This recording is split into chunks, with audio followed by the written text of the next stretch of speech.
Welcome back. I hope you made a cup of tea and is ready for the next match, because we are here. No tea for us, but I've got Todd and Pig joining me on the analysis desk. A good start for Heromarine here as he picks up the first win of the day, but now goes up against a player that he's met a lot in the past here, Todd. He's going up against Mana.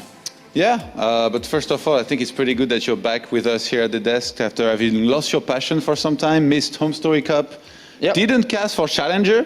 Nope. Because you were on vacation. Yep. Some great passion there. So you reached within and found some, I guess, some newfound passion and came back here at the desk. So I just wanted to say it's good to have you back. Well, Pig, it's good to know that it's just me and you that actually play StarCraft here and follows it. I don't know, how's Heroes of the Storm going? It's pretty good. Yeah, okay, cool. Good to know. I'm Grandmaster on StarCraft, by the way. Are you? You? Did you get into Grandmaster? Yeah, I saw Roddy was ranked higher than you. No, he's not, actually. There it is. Always going to have more and more banter coming out from Todd throughout the weekend. But yeah, above average cast. And to be honest, I was lying before. You did great. Kalaris was the one sub-average that made it average overall. If you guys agree with me, which I'm sure you might not, do hashtag IEM and use it throughout the weekend. We might read some tweets, maybe even read some out for you guys. So make sure to follow on Facebook as well, facebook.com/IEM for all the Intel Extreme Masters action. But moving on to our next match then, it's Heromarine versus Mana. Let's first talk about Mana. He's got a fantastic win record against Heromarine. He's kept him out of Premier League twice already this season. And he continues to do super well against Heromarine. And Mana is a player that we have to be looking at within this open bracket to be advancing, right? There is a good chance, but I feel like this is not as much a sure thing as like some people might think, because when these two go into a series, like you can feel that Mana, he has a lot of experience, especially in the best of 5. Like he's going to be mixing it up a lot, you know, doing some special builds here and there, and like doing well no matter it's cheesing or macroing. But at the same time, they've had very close series in the past. I think it was like 3-2 when they met previously, and like I said before, like I can never say that Proto is going to be favored against Terran. You know, like it's that side of me. Maybe Pig will be a little bit less biased being Zerg. What do you think, Pig? I mean, looking at the two players, Mana's kind of the monkey on Heromarines back right now. It's 6-1 in sets, but it's kind of strange because I feel like that's not necessarily a reflection of their overall performance recently. If you look at Heromarine, he's been getting better and better. He's made it into Premier, but there's been so many performances where Mana has just kind of come and found a way to sneak a win, especially last season, season 2. Yeah, it looked like Heromarine was going to win 3-2. It was so close. And then Mana just like clung on, started getting some DT counterattacks in, and he resurrected that game. I remember Kalaris was losing his mind casting that Challenger match, and I was watching it at home thinking like, how did you do this? And I think that plays into their history. Like Mana's managed to beat him so many times that I think he's got a real mental edge going into this. But, you know, Heromarines had a great warm-up here coming into this because he's played on the stage already, wasn't the most difficult opponent, but it's more of a sit-down. And, I'm not sure. Not so much a warm-up physically, but more of a warm-up, okay, I'm on the stage, I've got the lights and the camera in front of me, that type of warm-up. And he's coming into this, and he must be gunning for that victory, being denied Premier League twice, being denied $5,000 twice in a row. This is pretty good, right? Yeah, the thing is, you could feel that he actually like really wanted to win, obviously, against Tarantus. So he used the 3CC, which, you know, as a Protoss, if you kind of forget about it, like I said, it can be very annoying to play against.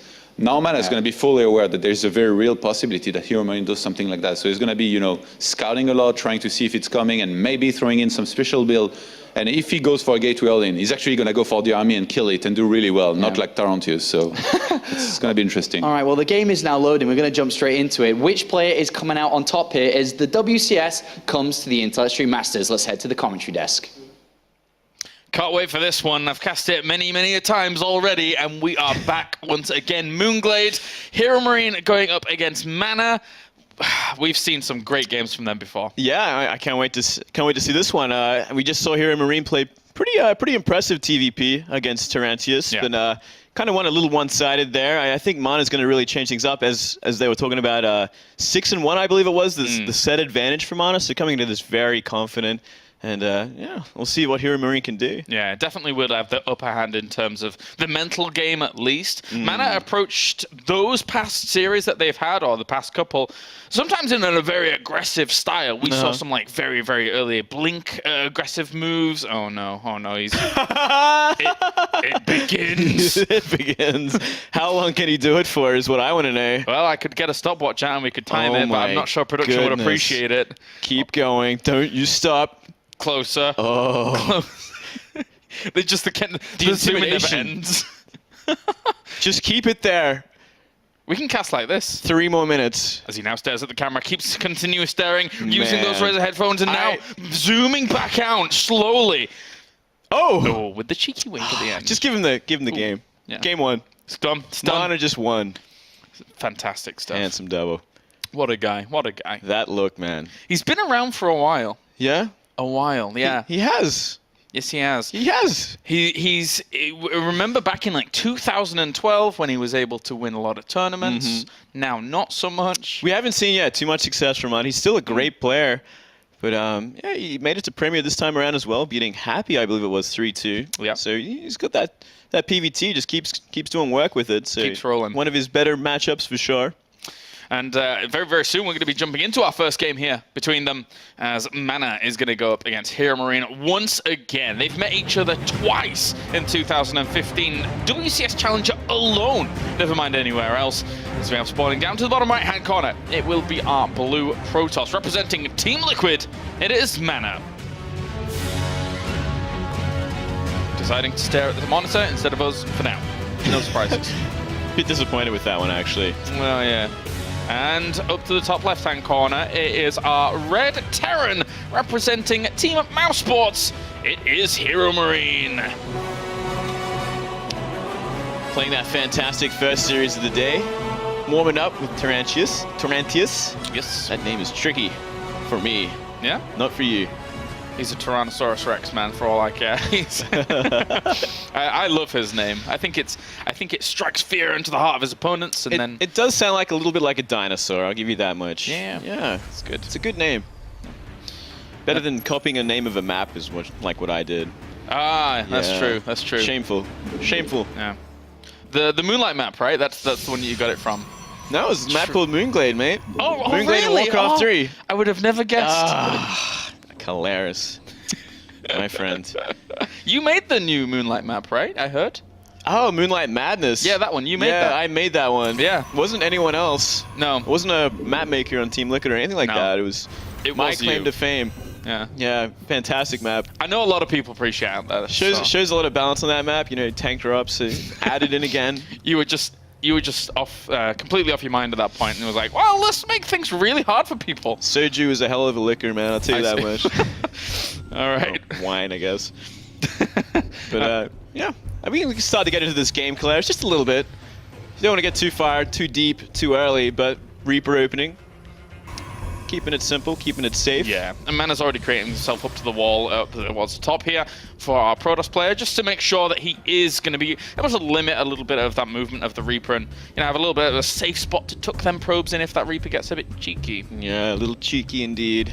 I always appreciate a good wall off to stop the Reaper scouting. You know, just a little bit later on. Give you that peace of mind, especially when you have a mothership core to kind of zone it out. So already this TV's got some good information, not seeing a second gas going down, right? So do you think Heromarine from this point on feels a little bit more comfortable, or how do you think? Yeah, I think looking at this, he's like, okay, like obviously the tech's going to be a little bit later. He's going for more of an early Nexus than anything else, so he has a little bit of time to sit back and maybe he'd be the one to apply the pressure instead. Oh, Funka. Oh, Funka. It rarely happens, Funka, but I'm sorry.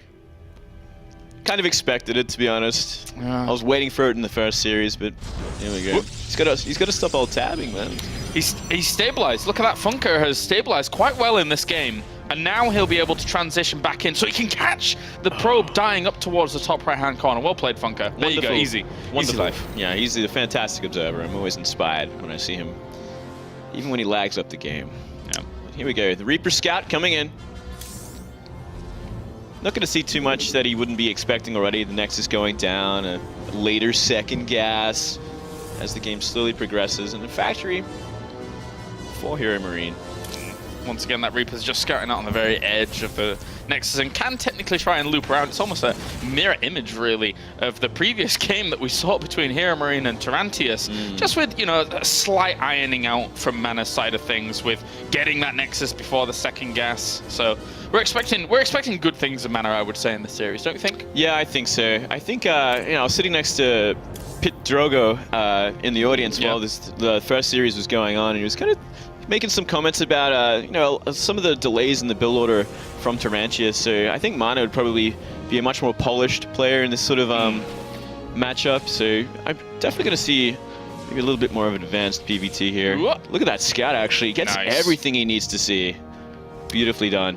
Yeah, some of the units were a little bit out of spot there compared to where they were for Tarantius in the previous game. And getting that next to the Twilight Council scout is good, because in the end, Mana really, really does favor his Blink play. He can play it very aggressive if he wants to sometimes. Certainly so. It's also going to give him like the ability to defend early on, early drops. With a number of Stalkers if they're in position. It's always a helpful thing to have, and that robo follow-up. It's very standard sort of play. If I was to think back to careers, this is kind of like the opening that we always see CJ Hero do. Like he's known for his Blink Stalkers more than anything else. He'll always open this way so he can like defensively have Blink Stalkers on the map to stop drops, and that robo follow-up just in case the mines actually get planned and he needs detection. Yeah, and let's think about the state of the mind that these players are in right now. You were a pro gamer for a long time.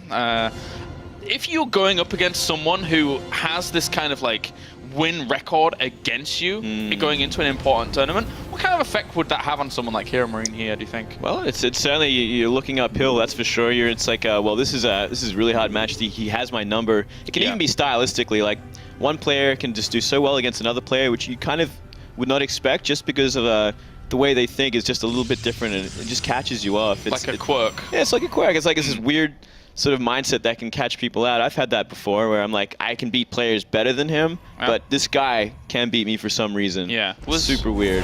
Whilst this mine drop comes in, I've got to ask, was Pig ever one of those players for you? Pig was a fantastic ZVZ player more than anything else, which is the scariest thing. Oh. So he got my number a couple of times, but I gave some back, don't you worry. But look at this. This mine actually going to do some sick damage. Oh, nice pickup. 7 kills in total. Rare you would see that, and Mana actually a little bit of a lax control position there, but he was gearing up for quite a lot of Stalkers on this left-hand side, so... Yeah, he's going to have to make up for this kind of damage, that's for sure. He's going to really start to apply the pressure. He was not expecting a second mine. It's kind of strange to see that happen the way it did.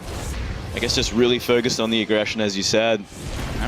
Will eventually die off thanks to that Nexus cannon towards the mineral line, but...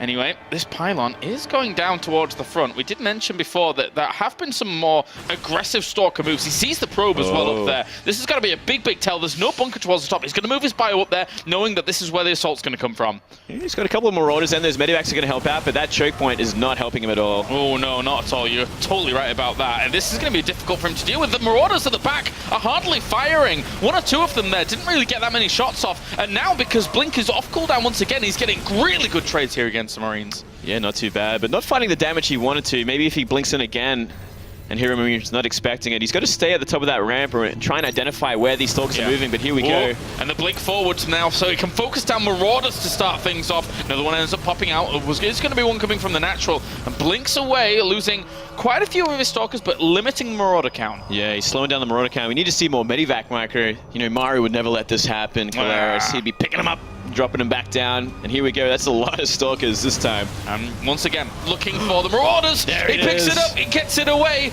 Mario Incarnate, as we will have him moving back once again with those Stalkers, still trading off a little bit, blow for blow. Blow for blow. I definitely favor Heromarine in these trades there. That's a lot of Marauders at this point. You know, the Medivac stayed alive. But he's trying from a different position now, going towards the natural, and we do see the Bioarmy still at the top of the ramp. And they sneak their way forwards, focusing down a missile turret, which is going to force him to recreate that instantly, because now Heromarine is like, why were you focusing down my missile turret over everything else? Yeah, it's a little shady, that's for sure. No, we don't mind waits. That's a good position for it too. There's no way you can snipe that with a Stalker. Whoop. No. This is runaway time here for Mana by the looks of things. That's that Bioforce now with its Medivacs and Stim. A little bit too eager to get things done. I mean, Stim was about halfway complete when he blinked up initially. If he'd have been able to kill off the Tech Lab, great, but never really got that opportunity. Yeah, I mean, if he does that, he almost wins the game, right? He's got so much more time to just contain, take that third base, go into Colossus, but you know, now he's lost a lot of Stalkers. He's pretty far behind in supply as well. He's actually going to be a bit of a scary hold. He doesn't really have the Colossus count yet, or the buffering for it. Heromarine looking to press his advantage for the most part. Just pushing on forwards, looking to limit this third base would be lovely. If he could get cancelled, that would be great. Yeah, if he does that, he's so far ahead. And I think he will just get it. There's simply too much bio down here. Yeah, not enough gateway units. Not enough gateway units to buffer for the one Colossus. Second one's just finished. Thermal Lance is about to complete. That will give him a bit more defensive leeway, but still, this is quite the strong force. Yeah, we can actually see Heromarine just go for the attack here. You know, that's just not enough. He stims forward. There's only one sentry. Yeah, not much to limit at all. Not much. These two Colossi here are going to have to make wonders happen, and they will be able to push this back for now. As we see Heromarine still just rallying across the map very, very aggressively. Yeah, beautiful macro from Heromarine, just keeping on point. I feel like if he just kept the pressure going, he could very well just close it out here. He's so far ahead in supply. If he just keeps denying the third base even, that would just be enough. But big drop into the main could help too. These Stalkers need to be active, need to be activating quickly, need to be shutting this down, but they're not gonna to start things. Those Colossi are very, very vulnerable. Oh, he tried to maybe move forwards, but he's just gonna kill off a few of the gateways towards the back. Widow Mines zoning this out, get themselves a Stalker kill or two. Just diving away. Yeah, buying time. You know, probably could have had a better engagement there, considering the Colossus were so out of position for the Stalkers. But instead, you know, he's just picking away. Doing some damage. The army composition right now for Mana is not that impressive. I mean, you got Colossus and Stalkers. That ain't going to do very well against a huge bio army, especially if it's consisting of mostly Marauders. Another drop. Heromarine will continue to try and find angles to poke on. Thankfully for Mana even, he's trying to spot that out, even just with a probe on patrol. Oh man, just outside the range. Yeah. He can just stim in there, go for that Nexus. Units are kind of nearby, or at least some of them. Should be, as long as force fields are on point, should be fine there. Is he going to drop on top of these? Uh-oh. He realizes. Oh, man, if he does. This is a potentially brilliant move, because normally you're expecting the drop to come in into the main base, and you leave your Stalkers there, but with all of this being divided up, he's actually looking to try and kill off this Nexus? What was he focusing down there? I think he was originally trying to go for the Colossus, but those two force fields on the left side really blocked most of the army out. That was really nicely done from Mana. Definitely. I think he got a pylon or so, but that's about it. The two Widow Mines are still there, so they could come into play later, and he does know that they are still there, so that's good. But you got like not much done with that kind of little maneuver. You've got to take your hat off to Mana. That was well defended. Yeah, lesser Protoss certainly would have lost in that sort of match, that sort of fight. That's for sure. But still, Heromarine with a huge advantage in terms of economy production. His supply is still further ahead. It's just about him finding the right attack, I think, the right positioning for it, whether it's to drop on top of the Colossus, which I think might have even been a better move than just simply trying to drop on the side. Just do what Mario would do. That's my philosophy in any sort of Terran matchup, well, especially the TvP. Yeah, you look down in your little wristband. It says what would Maru do, and then you know. I think it's safe to tattoo that actually onto your wrist at this point. That's how good he is at the matchup. Yeah, you could. That would be not wasted. No, you wouldn't regret that in the future as a tattoo. I would respect that actually. Yeah.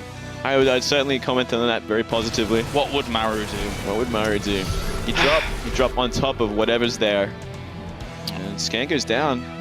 Sees the army. Gonna load a few more Widow Mines into. Cannon finishes up just in time, but that might not even stop all the damage. He's not paying attention again. Oh no, he's gonna lose his whole Widow Mine. Oh my God, 11 workers go down. He almost lost his entire probe line there. Yeah, that is ridiculous damage once again. And it's the last thing Mana needs. He's been in catch-up mode this whole time, just solidifying that third base and trying to get his army composition up to scratch. Going into Templar as well, so you need all the gas you can get. The last thing you need is losing probes in your main. We have seen crazier things happen between these two, though, in the past. They've butted head many, many times, and Mana has recovered from some insane positions. Heromarine at the moment, I'd say I'd give him a lead, but definitely not something that's unchangeable. Yeah, I think if he waits too long as well, that's the biggest, scariest thing right now. It's like you have this lead, you have Vikings as well. It's going to help out though. That is a lot of Colossus, granted. But if you don't find that timing soon, Storm's going to be done. The army composition of Mana is going to be insane to deal with this Bio-Viking army. It definitely is. For now, Storm does finish up. He's going to send some Zealots around to the right-hand side, but that third base should be able to buffer it with the well-orchestrated, little bits of Sim City that he's added on there. 4 ghosts. 4 ghosts. Oh, not a bad time for it. Storm has finished. He's kind of missed his window of opportunity before that would happen, and might as well wait in the middle of the map. I think dropping would still be a pretty good idea. I mean, we already see a 4th base in the bottom left. And once again, Funker. It begins. Oh, mate. A little bit of a breather for the players at the very least, right? Yeah, a rough ride in the observer box so far as Funker falling prey twice in a single game.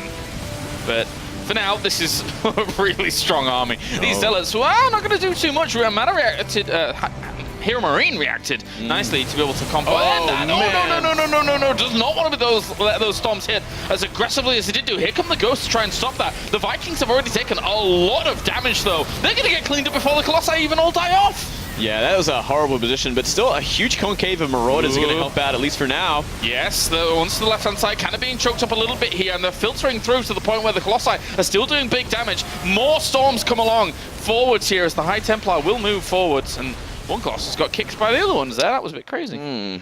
Bit of a nightmare engagement for Heromarine there, getting everything stormed, pulling back, leaving the Vikings there. I mean, they did clear out a couple of the Colossus, but that's probably one of the worst positions you'd want to have Vikings in, getting stormed on in the middle of the Protoss army. Well, that 4th base on the way onto the bottom left here, Mana with that engagement has really swung things about. He's going to have himself +1 weapons finishing up soon. So it was never really a full 2 forge opener or anything like that. Just slowly, progressively getting up there, committing his gas to very important techs and having the AoE damage available when he needed it. Yeah, certainly so. It was really up to Heromarine to find the damage before that happened, and he let it through, and those ghosts weren't in position to even stop these Templars storming. It's something he's going to have to really be on top of for the next engagement. It's very neck and neck now in terms of economy and army supply. And I've got to ask you, Moonglade, what would Maru do? Because right now, there's a lot of vision for the Protoss. Well, this is a scary time. This is what Maru's been having problems with. So this is when the Tattoo's not going to help you nearly as much, Kalaris. You look at it and you're like, well, it's got to the stage of the game where the Protoss has the ideal army. They can keep shifting between Templar and Colossus numbers. So you have to vary between your Vikings and Ghosts, and you're going to have to try to find the ideal engagements.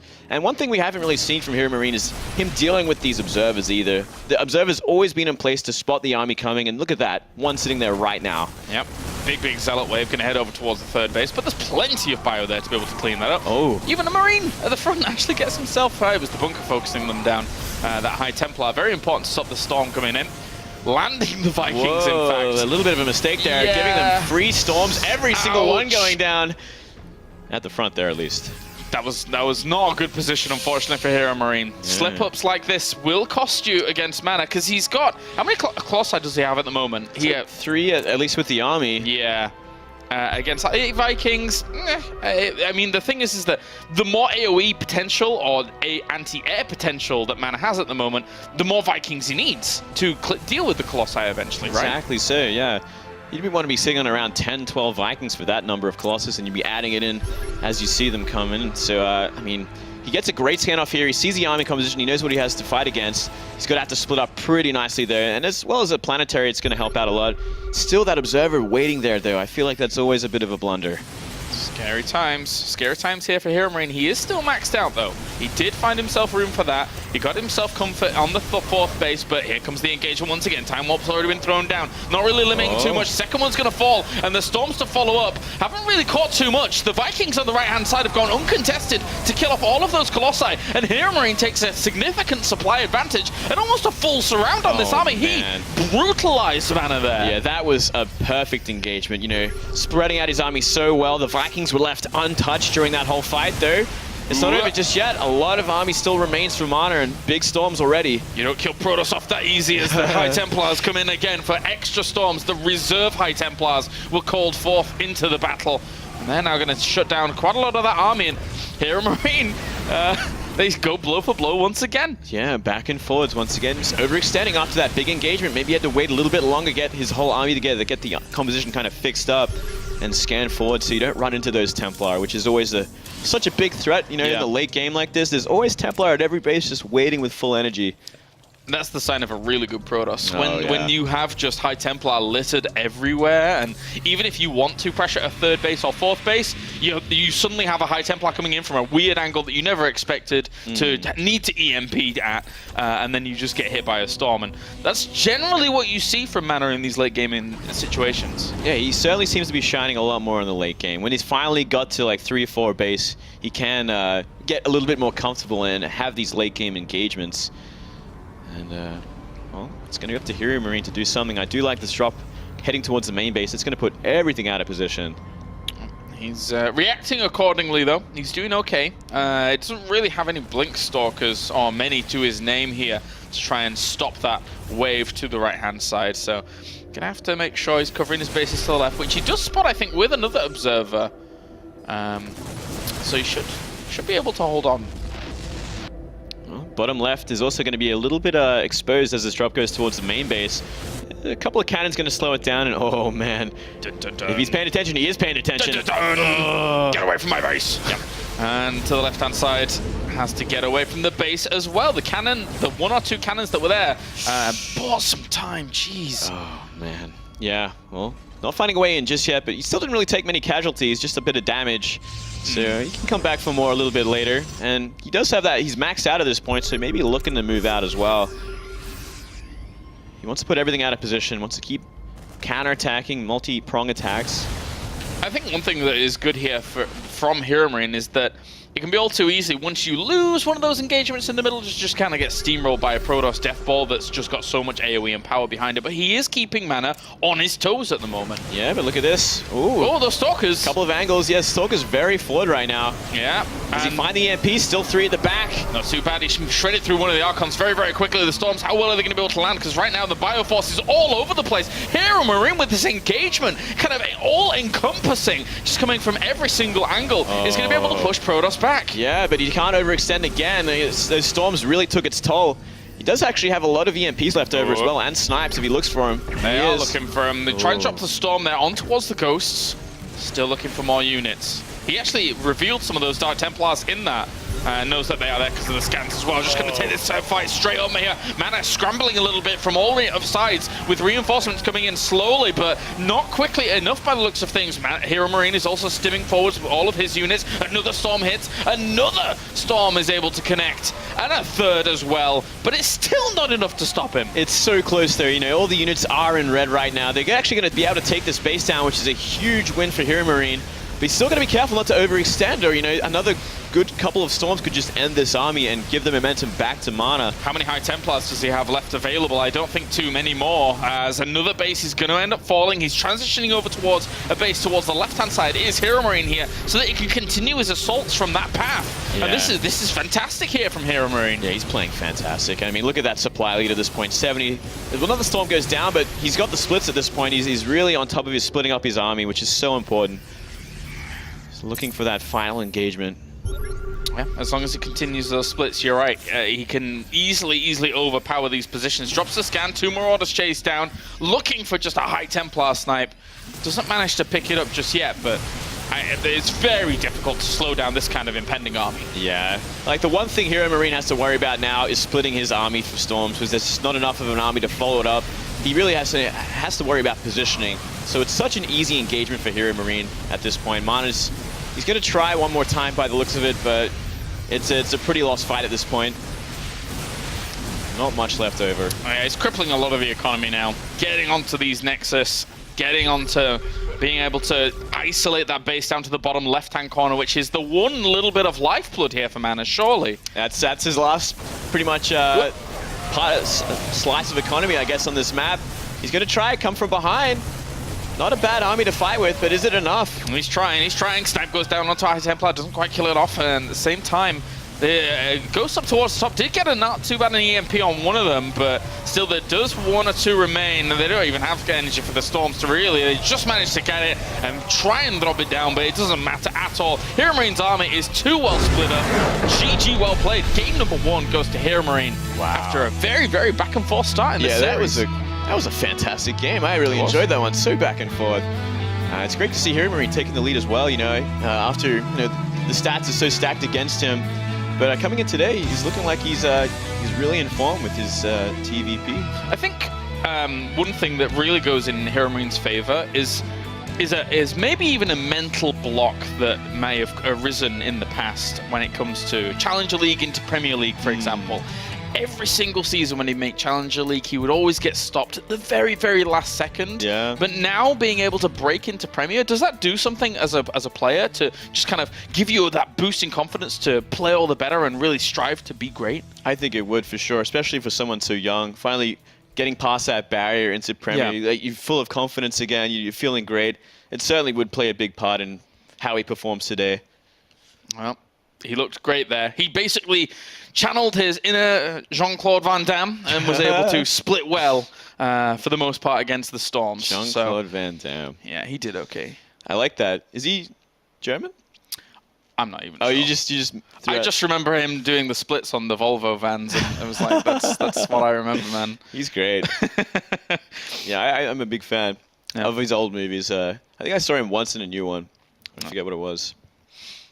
Well, we'll figure that out in the break. I'll think about that one. As we get back very, very soon for game number 2. All right, welcome back, ladies and gentlemen. And I guess, to a certain degree, welcome back to myself as well. Welcome back, Claris. I wasn't here for Shenzhen before. Oh, I guess neither was I. I was over at DreamHack that time around. Good point.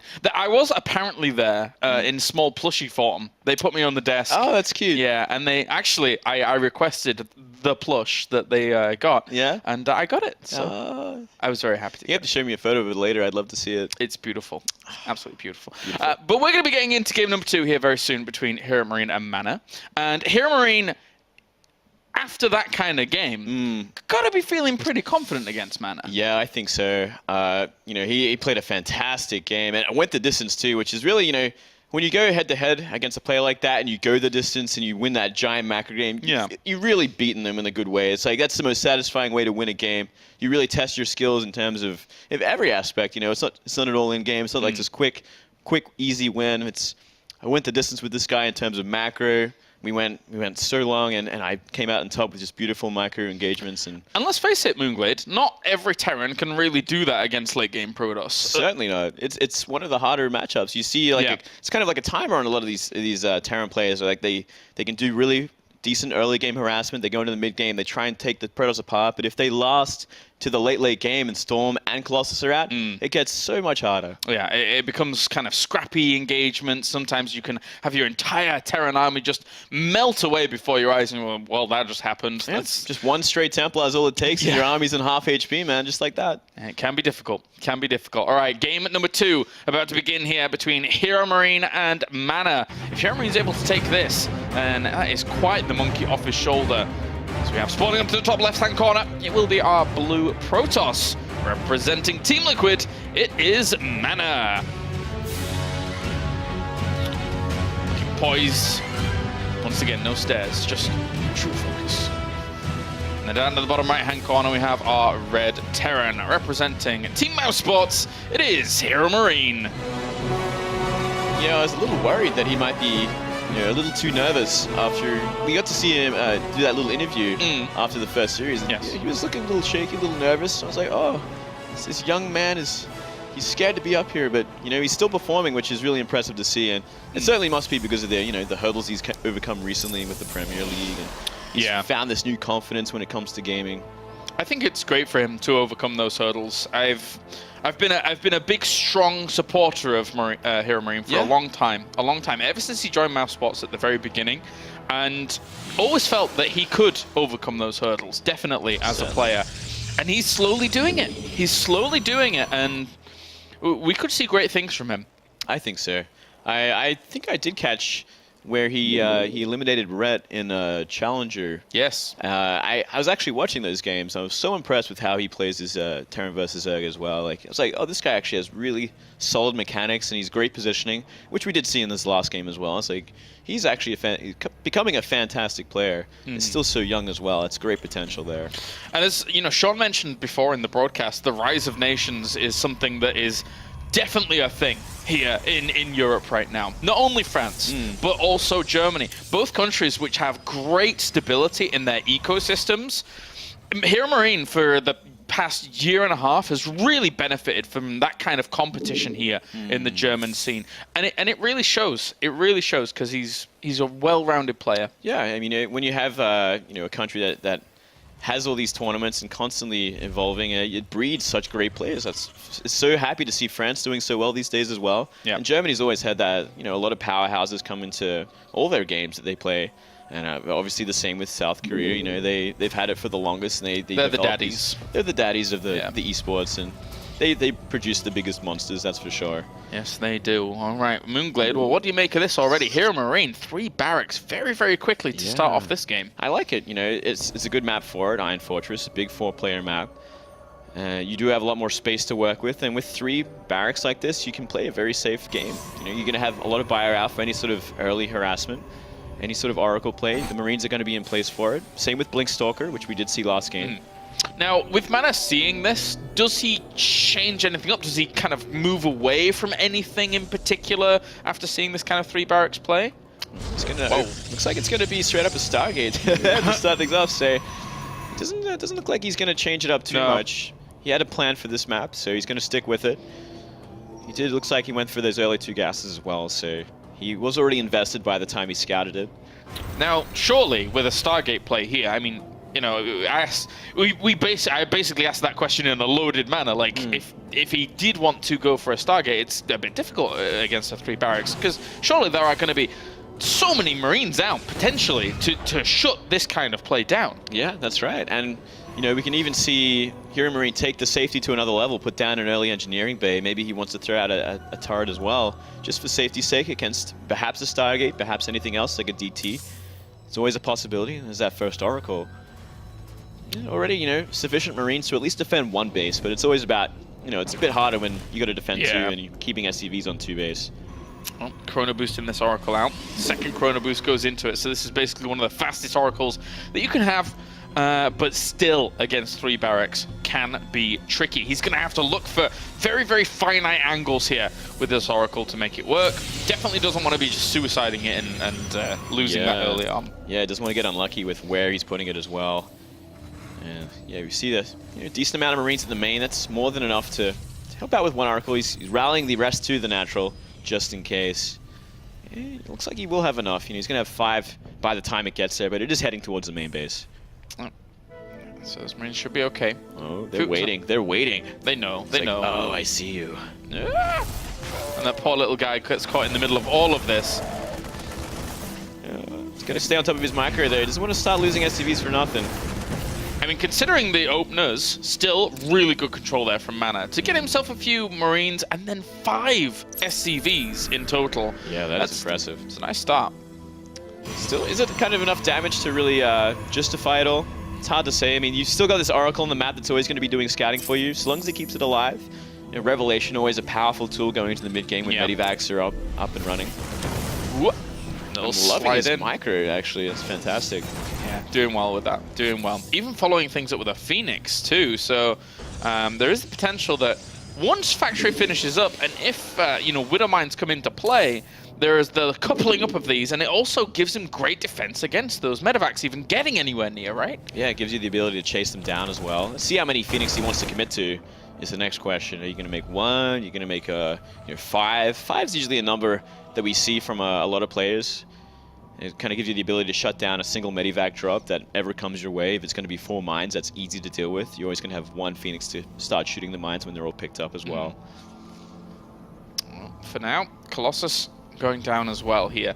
With Thermal Lance, pretty quick in a game against a 3 racks opener that if he went across the other side with Colossi, this fast. Is there any kind of timings that Mana could be hitting against Heromarine here? Yeah, it's hard to say. This kind of map is...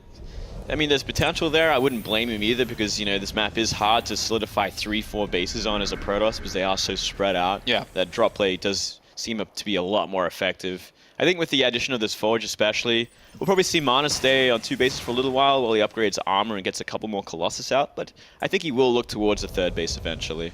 Okay, well, still timing these things out, syncing them up, banking up Phoenix over towards the top left, top right even I should say, of his base. His probes also heading just towards the 3rd to eventually take that by the looks of things. Yeah, looking to do it now. Not a bad time for it either.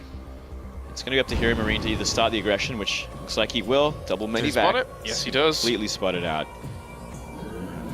It's a good start. Adding on a Phoenix straight on after that. Oh, Revelation perhaps going to make sure this medivac never surprises him. And that's really scary because he doesn't know about the Phoenix follow-up, right? He doesn't know about the extent to which his opponent has committed to the anti-air. It kind of makes you wonder if it should have been a mind game and he shouldn't have Revelationed it. You know, keep it flying on the map so these Phoenix actually have a chance to surprise it and take it apart. Instead, it's going to give him the option to drop all these Marines and Marauders. Look around the map a little bit, maybe look for a 3rd base. Well, it's just slowing this down a little bit. Still knows exactly the positioning of this. He's gearing up his forces, and the thing is that this army might be just completely dead. He sees the Phoenix now, and he's going to retreat on out as Mana revealed those Phoenixes quite quickly. He could have continued if he'd have lured him in just a little bit further without revealing those Phoenix. That could have been Heromarine overextending, then picking up and just being caught off guard, right? Certainly, sir. I mean, if you surprise an army like this with Phoenix and you're like your main army with Colossus, there's really no way it's going to ever escape, right? Like, you're going to be able to shut it down the medivacs and pick up the Marine Marauder leftovers very, very easily. Look at this, a big move out from Marine Hero. Hero Marine, sorry. Marine Hero. It confuses me so much, Claris, because I keep thinking of Marine Lord as well. I call him Marine all the time. Marine is easier, Marine's simple. Yeah. I like that. But people sometimes get angry at that. I don't know why. Because he likes to go by Marine as well. Does he? Yeah, he's okay with it. Right. So, well, here we go. This is an opportunity here. If he finds a decent enough concave, gets on top of these Colossus, it could be great engagement. and with all these Phoenix here, you know, he sacrifices a little bit of his tanky potential on the ground. Doesn't really have that many gateway units with this. That's why this Marine Marauder Bioforce is trying to press up against those Colossi, but it still wasn't enough. Mana was able to control that well and threaten enough with the Phoenix to make sure that it wasn't going to get too far forwards. Yeah, completely wiped out. Really beautiful play. And look at this, he can clean up like this, at least for a little bit, but there's a lot more units coming across the map for Heromarine.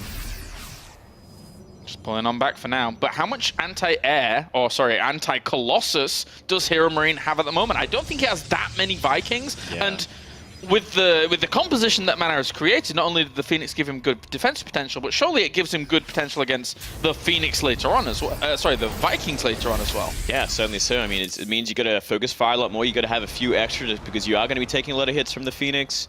So you got to invest a lot into these Vikings. Especially with the second star gate going down. So he's going really hard with the mass Phoenix. I do like this. It might actually surprise him as well, but we are seeing 4 Vikings at a time. So Heromarine certainly isn't skimping out on the NES. Whoa, and Fleet Beacon, all right. Mana's going, he is going full flight mode. He's basically turning on his phone. It's flight mode time here for Mana. I like it. Might not have the same effect as what he desires there. I mean, we'll see. But yeah, it's looking like it's an interesting map to do it on as well. You know, you'd usually see it on a map that has like a little bit more airspace, a little bit harder to defend drops from. But he's just playing on a straight out, like very open map here on Iron Fortress, and it's going to be a big fight in the middle at some point. I'm sure. I mean, you're an expert at this game, Moonglade. I am. You spend a lot of time on airplanes and I have do. to turn your phone onto flight mode quite often. I hate that. How well do you think this is going to fare here for Mana against a reasonably normal composition from Heromarine? I think it really depends on Heromarine, where he's in fighting and how he engages it. If his micros and his focus fire is certainly on point, because these Vikings are going to have to deal with the Colossus ASAP. Yeah. And then his rest of the army is going to have to be kiting as well. And it's going to be this kind of wonky fight that we don't see that often, but it really just comes down to how Heromarine going to fight it. And Yeah, I mean, how Mana's going to engage as well. It's a weird fight that it is certainly unusual to the norm. Yeah, you don't often see it, but for now, 20 Vikings. That's a lot. That is Heromarine respecting the choices here of Mana. Certainly, sir. And I mean, he could actually start taking great pot shots at these Phoenix as well with this kind of Viking cat. Make a beautiful Viking flower and just keep tearing them apart. But I love this addition as well. Yeah, slowly encroaching onto Mana's territory now. He's going to force his hand as well. Here we go. Heromarine is slowly moving forwards, and you're right, Mana has to do something. He cannot let himself get broken in. He actually focused down the Mothership core very, very quickly there. The Phoenix is going to start focusing down the Colossus, ignoring them all. He's got them queued up on that command, separating some of his bio back as well to make sure that once all these Colossi are dead, he can come in for the strike. And Heromarine, what an engagement from him, because there's nothing to deter this Bioforce now. Yeah, beautiful play there. I love the fact that those turrets triggered the fight, and there was a fight that Mana didn't play. GG, what a great showing there of Heromarine. Knew exactly how to deal with that kind of style that you don't often see here in the European Certainly scene. so, certainly so. Maybe Mana just, at the start of things, Mana showing those Phoenix a little bit too early, so he couldn't catch up that drop, build momentum from there, and then going into the late game like that, Heromarine just knew exactly what he had to do. Yeah. Just really forced his hand, forced a bad fight. When the turrets were going down, it was fantastic. Yeah, that was really cool to see there from Heromarine, and he now advances on to the winners bracket final, I believe, where he will be playing out for. Basically, if you win the winners bracket final, you guarantee yourself a spot. And even if you don't win in the winners bracket final, you go down, and there's the potential that you can win that one, and then move on to the 5th place match because Rain dropped out in the 4th group. Right. So he's got a lot of opportunities here. He's really put himself in a great place. Definitely.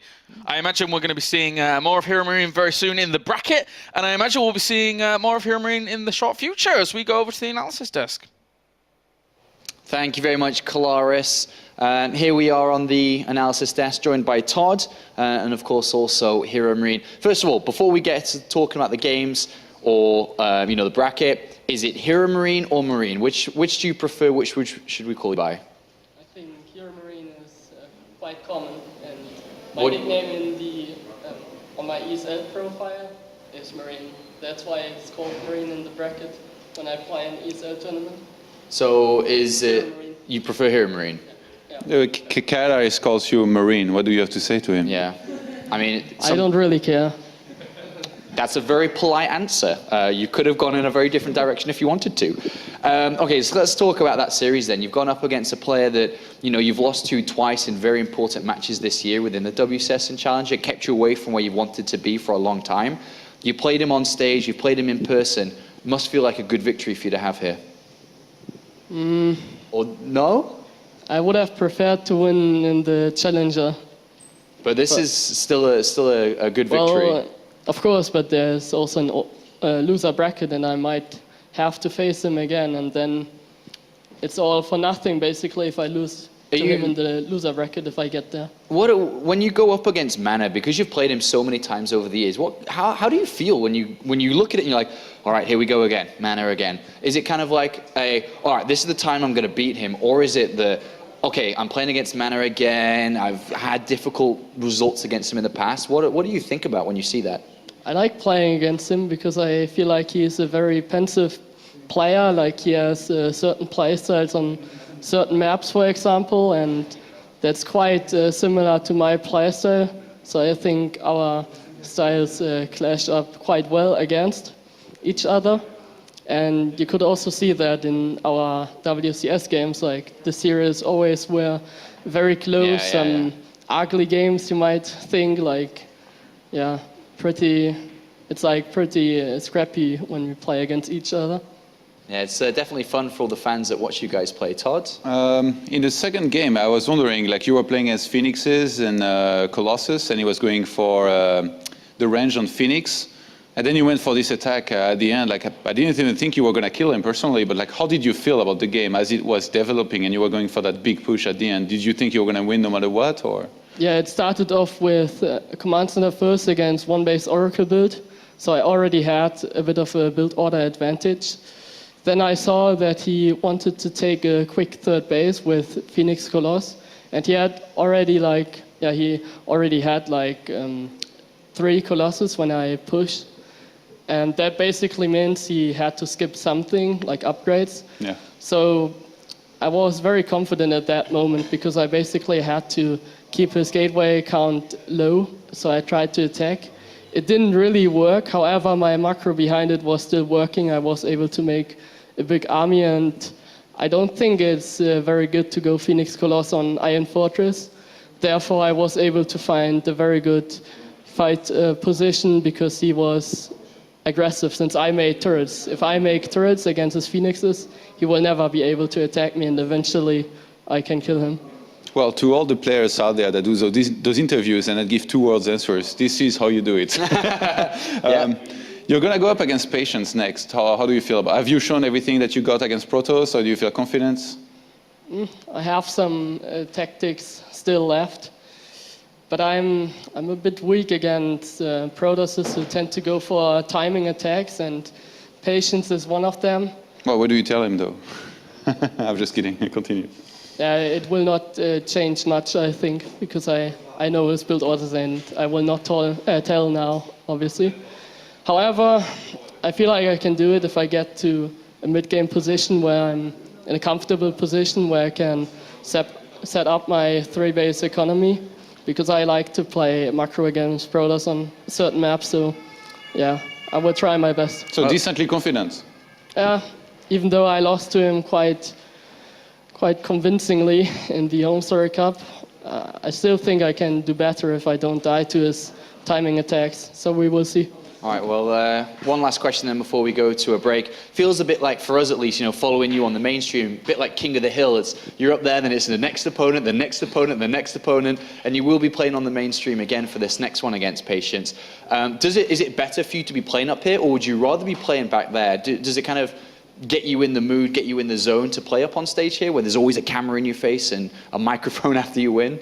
I don't get nervous, so I don't really care about it. I even like it more than like a quiet environment, because I like to play on stage. It's not the biggest one, but yeah, it feels quite comfortable, so I feel great. All right, well, best of luck going up against Patience. We'll let you get ready for that one. We are going to go to a quick commercial break before we go into that match. But of course, remember to join us on social media with all the hashtag IEMs, and make sure to send some tweets for us to read. And also, most importantly, if you've missed any matches so far, if you're just tuning in after watching the GSL or still watching the GSL, make sure to go to plays.tv, where we have all the highlights and all the matches there for you to watch if you've missed some of it. We'll be right back with the next game.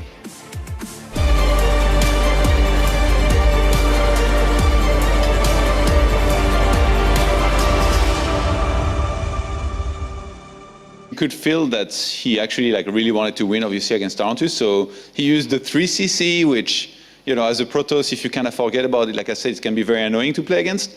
Now Mana is going to be fully aware that there's a very real possibility that Heromarine does something like that. So he's going to be, scouting a lot, trying to see if it's coming, and maybe throwing in some special build. And if he goes for a gateway all-in, he's actually going to go for the army and kill it and do really well, not like Tarantus. So it's going to be interesting. All right, well, the game is now loading. We're going to jump straight into it. Which player is coming out on top here as the WCS comes to the Intel Extreme Masters? Let's head to the commentary desk. Can't wait for this one. I've cast it many a times already, and we are back once again. Moonglade, Heromarine going up against Mana. We've seen some great games from them before. Yeah, I can't wait to see this one. We just saw Heromarine play pretty impressive TvP against Tarantius, but kind of went a little one-sided there. I think Mana is going to really change things up, as they were talking about 6-1, I believe it was, the set advantage for Mana. So coming into this very confident. And yeah, we'll see what Heromarine can do. Yeah, definitely will have the upper hand in terms of the mental game, at least. Mana approached those past series that they've had, or the past couple, sometimes in a very aggressive style. We saw some very early blink aggressive moves. Oh no, he's it begins. It begins.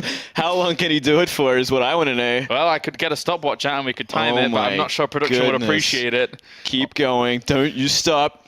Closer. Oh. They just the zooming never ends.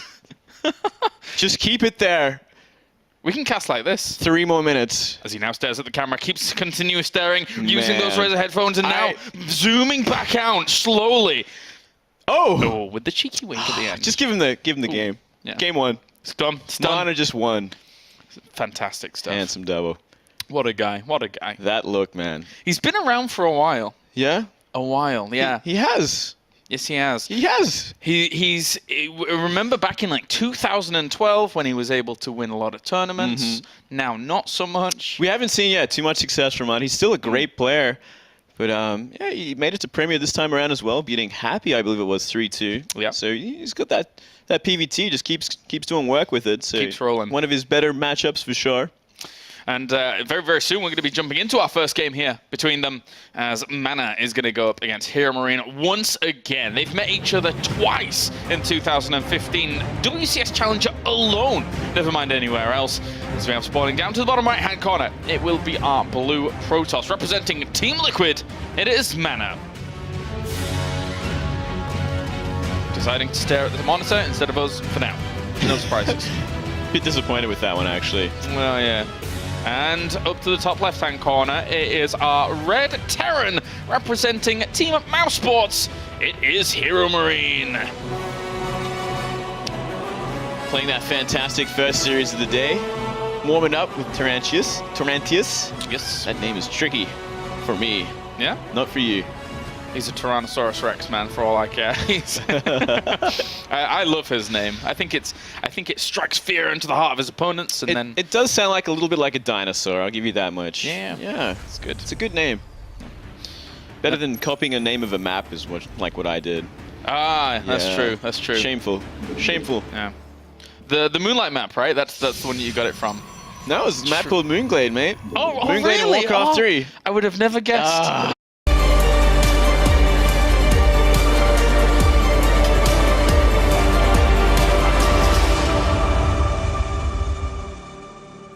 Welcome back. I hope you made a cup of tea and is ready for the next match, because we are here. No tea for us, but I've got Todd and Pig joining me on the analysis desk. A good start for Heromarine here as he picks up the first win of the day, but now goes up against a player that he's met a lot in the past here, Todd. He's going up against Mana. Yeah, but first of all, I think it's pretty good that you're back with us here at the desk after having lost your passion for some time, missed Home Story Cup, Yep. didn't cast for Challenger Nope. because you were on vacation. Yep. Some Family. great passion there. So you reached within and found some newfound passion and came back here at the desk. So I just wanted to say it's good to have you back. Well, Pig, it's good to know that it's just me and you that actually play StarCraft here and follows it. I don't know, how's Heroes of the Storm going? It's pretty good. Yeah, okay, cool. Good to know. I'm Grandmaster on StarCraft, by the way. Are you? You?